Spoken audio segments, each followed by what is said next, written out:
Matapos hindi sumuko sa malahimalang pagbabalik bansa ni Mary Jane, tuloy ang dasal ng pamilya Veloso para ganap siyang makalaya. Isa sa mga paraan ng executive clemency na maaaring ibigay ng Pangulo pero wala pang desisyon. Kaugnay niyan ayon sa palasyo. Nakatutok si John Consulta. Isang person deprived of liberty ang turing pa rin kay Mary Jane Veloso kahit nakabalik na siya sa Pilipinas. Hindi man ito nakaposas, pero bantay sarado ng mga taga-National Bureau of Investigation at Correctional Institution for Women o CIW. At tulad ng isang PDL, sumailalim si Mary Jane sa mga booking procedures at mugshot. Kanina, ipinakita pa ni Mary Jane ang kanyang mga kamay para ipakita ang ink sa pag-fingerprint sa kanya. Sa kwartong ito, mananatili na 5 araw si Mary Jane para sa quarantine period niya. Matapos niyan, may 55-day mandatory orientation si Mary Jane para malaman ang mga regulasyon sa loob, mga karapatan niya at iba pa. Habang hinihintay ang desisyon ng Pangulong Marcos kung mapagbibigyan ang hiling niyang tuluyan ng makalaya. Matatandaang nakatulan ng marusang kamatayan sa Indonesia si Mary Jane noong 2010 dahil sa drogag laman ng maletang pinabitbit lang umano sa kanya ng recruiter. Sa ngayon, sabi ni Executive Secretary Lucas Bersamin, wala pang desisyon ng palasyo kung mabibigyan si Mary Jane ng executive clemency. Ongoing daw ang pag-review dito. Sabi ni DOJ Yusek Raul Vasquez, may 2 paraan para tuluyang makalaya si Mary Jane mula sa pagkakakulong. Ito ang paraan ng parol at ang executive clemency. Ang parol ay isang conditional release na binibigay kapag deserve na ng isang PDL ang minimum period of prison sentence. Nabibigay ito sa may magandang record habang nakakulong at sa pagkwenta ng Good Conduct Time Allowance o GCTA. May technical working group na tinatag ang Bucor para pag-aralan ito at para malaman kung kasama sa kwenta ng GCTA ang mahigit 14 na taon ni Mary Jane sa kulungan sa Indonesia. Yun ang kagandahan ng GCTA. Hindi dadaan sa executive department yun. Oo, kasi pag na-compute, internally lang yun eh. Titignan din natin kung ano ba yung sistema niya doon, una. Pangalawa, ano ba yung naging conduct niya doon? Pangatlo, ano ba yung pwedeng tingnan na paborable? Kasi ang prinsipyo ng ating batas ay all procedural rules favorable to the accused are to be granted them. Kasi yung primary concept natin is always towards human rights and the right to liberty. In due time, we will be able to know if Mary Jane is qualified for GCTA, and then if there's a GCTA, has she served the minimum? So that will entitle her for parole. At our level, we can recommend that. Ang mas mabilis na paraan ay ang executive clemency na tanging Pangulo ang pwedeng magbigay. Kung sa tingin ng ating Pangulo ay pwede nang gawaran ng executive clemency in the exercise of his ultimate and absolute authority along with other equally entitled PDLs, why not? Kung magbibigay man ng executive clemency ang ating Pangulo, definitely titignan niya rin yung mga iba. Hindi siya masisingle out. Para sa GMA Integrated News, John Consulta, nakatutok 24 oras. Taliwas ay kinakalat ng ilan online, siniguro ng PhilHealth na tuloy ang pagbibigay benepisyo sa publiko kahit tinanggalan ito ng government subsidy sa 2025 proposed national budget. Tataasan pa nga ang mga sasagutin nila sa pagpapagamot ng mga pasyente at may mga bago ring packages. Nakatutok si Maki Pulido. Para maproseso sa Malasakit Center ang guarantee letter na nakuha ni Marian, umalis siya ng 3 a.m. sa bahay para mauna sa pila. Kahit na 8 a.m. pa magbubukas ang Malasakit Center. Pagkatapos pumila ng ilang oras, makukuha na niya ang gamot sa authorized drugstore para sa nanay na sumasailalim sa peritoneal dialysis. Hindi kasi sagot ng PhilHealth ang mga gamot na umaabot sa 20,000 kada buwan. Kulang na kulang. Nung nagpa-hospital kami dati, parang 10% to 20% lang yung binayaran nila sa bill. Dahil kakaunti ang sagot ng PhilHealth, naghahagilap ng tulong ang maraming pasyente. Si Marian, araw-araw na raw naglalakad ng mga guarantee letters sa mga opisina ng congressman, party list o senador. Every time na manghingi kami ng tulong, yun ang pakaramdam ko, nangdilimos talaga kami. Kung tutuusin, sabi ni Dr. Tony Liachon, hindi kailangang manlimos sa mga pasyente para lang makapagpagamot. Kung ipatupad daw ng maayos ang Universal Healthcare Law, billing department lang dapat ng ospital ang kausap ng pasyente. Pero yan ay kung taasan ng PhilHealth ang mga case rate at packages. Dapat yun, universal healthcare, mataas ang package mo, sa hospital na kayo magkakabayaran. Lumalabas sa mga hearing sa Kamara at Senado, maraming pera ang PhilHealth. 150 billion ang sobrang pondo, 281 billion ang reserbang pondo, at 489 billion ang investment fund. Ang PhilHealth, hindi po ito business enterprise. Gamitin niyo po yung pondo for social health expenditures para hindi na sila masyadong umasa sa MAIFIP. Hindi na nila kailangan lumapit magmamakaawa sa PCSO, sa DOH, sa DSWD, sa politiko. Kasi kayo na mismo nag-insure na meron silang matatanggap na sapat na benepisyo sa health. Si Marian na araw-araw naghahagilap ng tulong sa pagpapagamot para sa kanyang ina, masama ang loob ng mabalitaang marami naman palang pondo ang PhilHealth. Sana kapag binigyan nila ng benepisyong totoo yung mga ng PhilHealth members, lubusin na nila. Hindi yung gano'n na pipila pa ako sa ganito para lang mapunan yung kulang. Dahil sa sobrang pondong hindi nagamit, hindi na ibibigay sa PhilHealth ang 74 billion peso government subsidy sa ilalim ng 2025 budget. Tinitiyak naman ng PhilHealth na kahit wala nito, tuloy pa rin ang kanilang serbisyo. May parating nga raw na 50% increase sa mga case rate at 12 bagong package. Rest assured, all PhilHealth benefits will continue to be paid and will even improve. Para sa GMA Integrated News, Maki Pulido Nakatutok, 24 oras. Halos 2 linggo na lamang 2025 na, pero ang pagpirma sa national budget para sa susunod na taon, ipagpapaliban muna ni Pangulong Bongbong Marcos. Ayon sa palasyo, may mga kailangan pang suriin sa panukala at may kailangan pang i-veto na probisyon. Nakatutok si Mav Gonzales.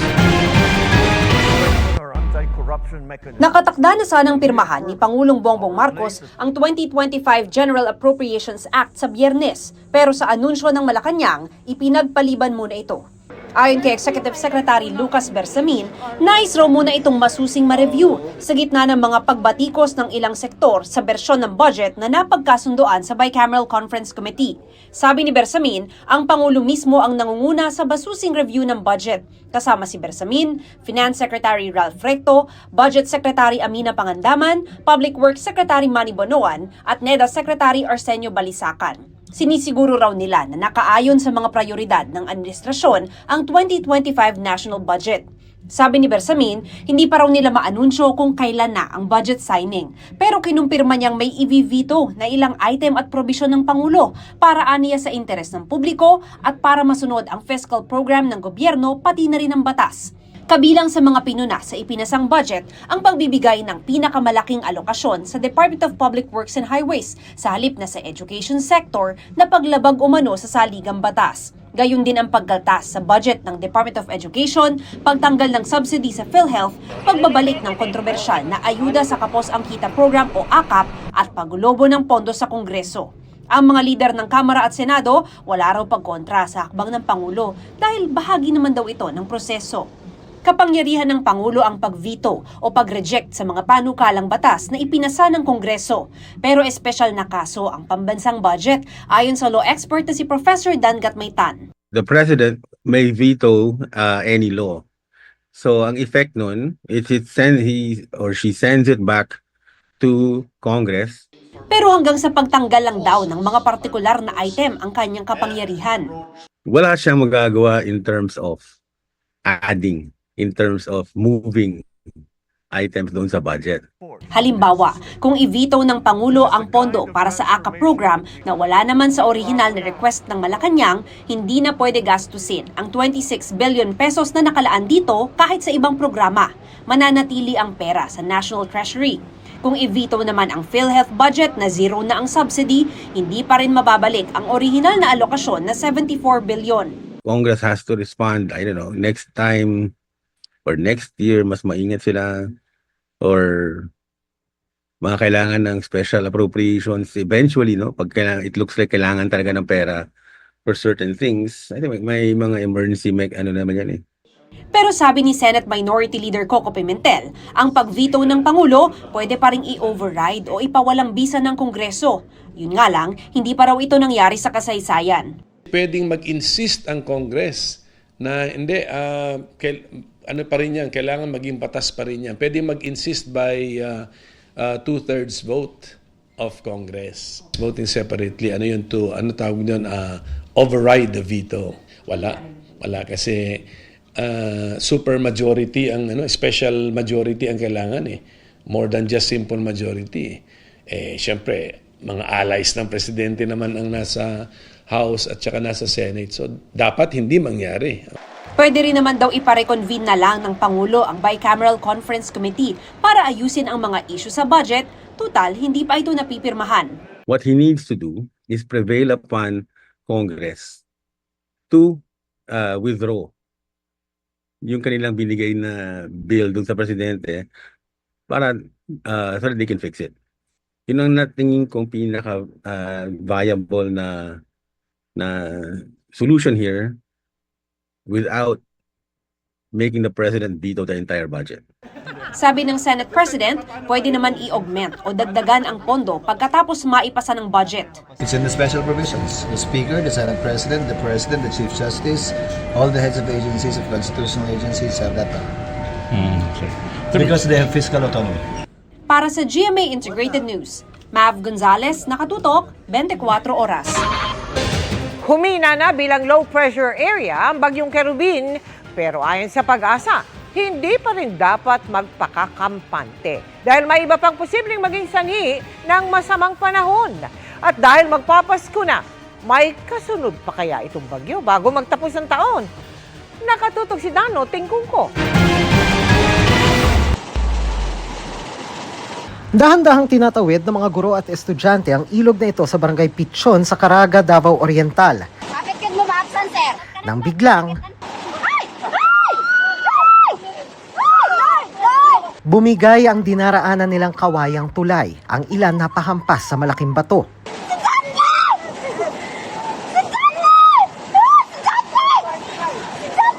Tinangay naman ng isang estudyante ng rumaragas ang tubig hanggang mapadpad sa mababaw na bahagi ng ilog. Ligtas silang lahat na nakaahon. Kwento ng isang guro, normal ang agos ng ilog habang papasok sila sa paaralan. Pero habang tumatawid ay biglang lumakas ang ragasan ng ilog hanggang abutan sila. May mga pag-uulan din sa Tagbilaran, Bohol. Ang pag-ulang yan sa Mindanao at Visayas dahil sa bagyong Kerubin na isa na lang low pressure area o LPA. Ang forecast natin for the next 3 days magiging maulan talaga itong Eastern Visayas and malakang part ng Southern Luzon and then almost whole Visayas.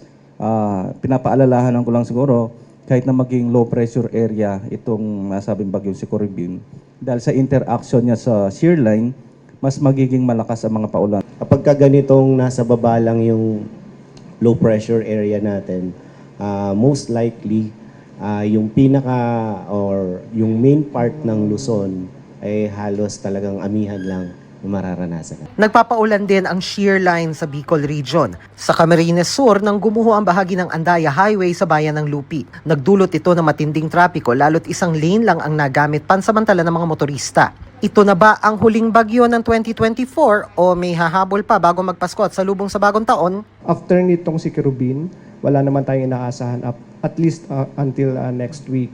And according din naman sa ating outlook para sa buwan ng Disyembre, ang inaasahan natin ay 1 hanggang 2 bagyo. And ngayon nga ay naka-1 na tayo itong si Kerubin. So yung tsansa na magkaroon pa ng isa ay mababa na. Subalit kapag nagkaroon po ng changes nga sa weather conditions ay agad-agad po nating ipapaalam sa ating mga kababayan. Para sa GMA Integrated News, Dano Tingkungko, nakatutok 24 oras. Mga kapuso, kaugnay pa rin ang masamang panahon, malaking bahagi ng bansa ang patuloy na ulanin bukas. Yan ay kahit humina na nga ang bagyong Kerubin bilang low pressure area na huling namataan 275 kilometers silangan ng Surigao City. Sabi ng Pag-asa, Inaasahang tatawirin pa rin ito ang Mindanao, Sulu Sea at Palawan. May tsansa pa rin lumakas ulit yan bilang bagyo o tropical depression kapag nasa West Philippine Sea na. Kaya patuloy nating tututukan ang magiging pagbabago sa galaw at lakas nito sa mga susunod na araw. Tuloy-tuloy rin ang pag-iral ng shear line at amihan. Base sa datos ng Metro Weather, umaga pa lamang bukas mag-uumpisa ng ulanin ang ilang bahagi ng Southern Luzon, Visayas at Mindanao. Pagsapit ng hapon, mas malawakan at matitindi na ang mga pagulan, heavy to intense rain, yan sa Bicol Region, Mimaropa, pati sa halos buong Visayas at Mindanao, kaya posible ang mga pagbaha o landslide.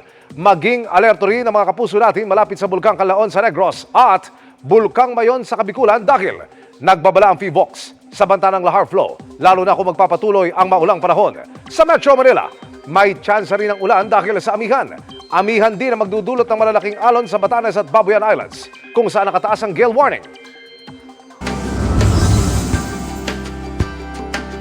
Pangamba tuwing holiday season, ang bumababang supply ng dugo sa mga blood bank kung kailan naman ito mas kailangan ayon sa Philippine Red Cross. Kaya bilang suporta, nagsagawa ang GMA Kapuso Foundation ng Sagip Dugtong Buhay Bloodletting Project sa Maguindanao, sa Baguio at sa Tarlac. Sa gitna ng all-out war sa pagitan ng mga sundalo at MILF sa Maguindanao noong taong 2000, isang pagmamalasakit ang nanaig. Yan ang walang pag-aalinlangang pagdodonate ni dating 1st Marine Brigade General Chodosio ng kanyang dugo sa isang sugatang MILF. I was a young captain then. There was one wounded MILF fighter and he had 2 gunshot wounds. And our brigade commander did not hesitate to donate blood. Ang pagmamalasakit sa kapwa kahit pa may magkaibang paniniwala. Inspirasyon ng 1st Marine Brigade at GMA Kapuso Foundation sa itinagawa nating bloodletting activity sa Camp Iranon sa Maguindanao. Nakakagaan ng loob at lahat-lahat nagkaisa. Nakita natin yung volunteerism and yung kanilang commitment and passion. Nagsagawa rin tayo ng bloodletting activity sa Philippine Military Academy sa Baguio City. Every year, as part of our foundation anniversary, we give blood. Kahit ano pa tayo, we can always save lives sa simpleng bagay na pag-donate ng dugo. Pati na rin sa training command sa Kapas sa Tarlac. In this way, naipapakita natin yung pagmamalasakit natin sa ating mga kababayan. Dahil po sa inyong kabayanihan, nakalikom tayo ng 5,952 blood bags sa mga isinagawa nating bloodletting activity ngayong taon. Tunay po kayong mga bayaning kapuso. Sa mga nais magbigay suporta sa aming mga projects, maaari po kayo magdeposito sa aming mga bank account o magpadala sa Cebuana Luwalier. Pwede ring online via GCash, Shopee, Lazada at Globe Rewards. Balikan na natin ang balita ukol sa rekomendasyong reklamo ng Quad Committee ng Kamara laban kay dating Pangulong Rodrigo Duterte at iba pang personalidad. Nakatutok live si Rafi Tima. Rafi. Emil, sa huling araw nga ng sesyon ng Kongreso ay prinisenta ng, bago yung kanilang Christmas break, ay prinisenta ng Quad Committee sa plenaryo yung kanilang committee report kung saan inirekomenda nga ang pagsasampa ng kaso laban kina dating Pangulong Rodrigo Duterte, Senadora Bongo, Senador Bato de la Rosa at iba pa.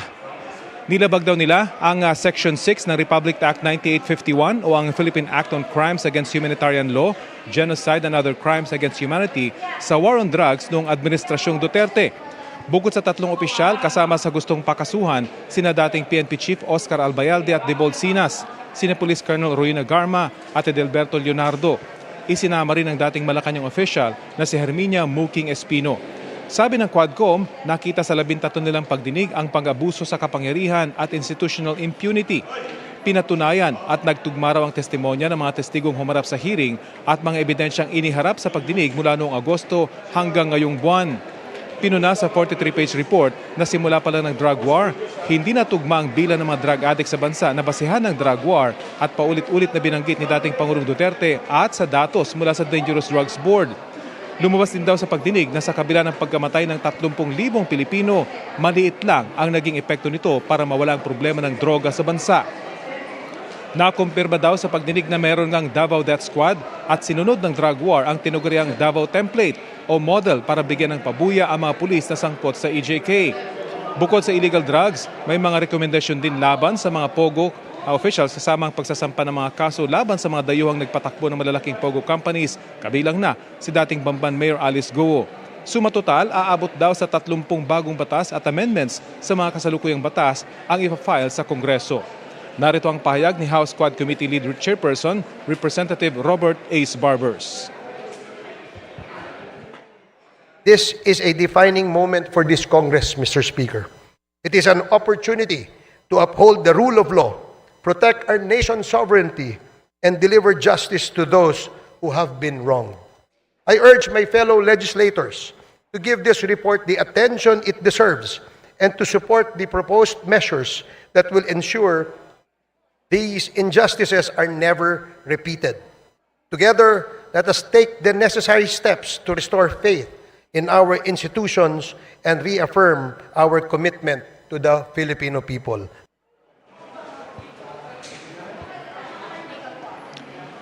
Email, bagamat isa pa lang itong progress report dahil hindi pa tapos yung pagdinig ng Quadcom, ay inadapt na ng plenaryo yung committee report at nirekomendang ibigay na sa mga appropriate government agencies itong report na ito para sa pagsasampa ng karampatang mga kaso.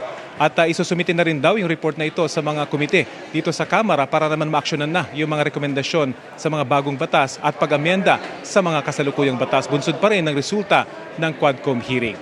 Yan ang latest mula dito sa Kongreso. Emil? Maraming salamat, Rafi Tima. Kaugnay pa rin sa rekomendasyon ng Quadcom ng Kamara na sampahan sila ng reklamo.